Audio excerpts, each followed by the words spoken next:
Manajemen Sriwijaya FC resmi menggandeng Tweve sebagai aparel baru Laskar Wongkito musim 2021.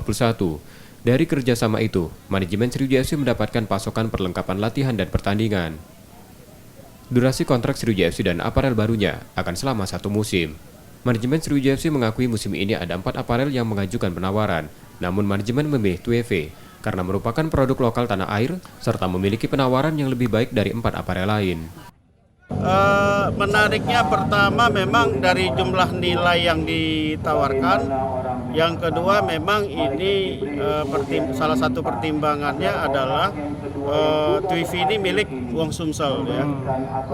Yang ketiga Tweve ini adalah merek lokal nasional. Artinya Sriwijaya FC mendukung ya pengusaha lokal nasional yang brandnya itu kita pakai untuk tim Sriwijaya FC. Jika kerjasama musim ini berjalan baik, manajemen Sriwijaya FC akan tetap menggunakan aparel yang sama. Nur Muhammad, Kompas TV, Palembang.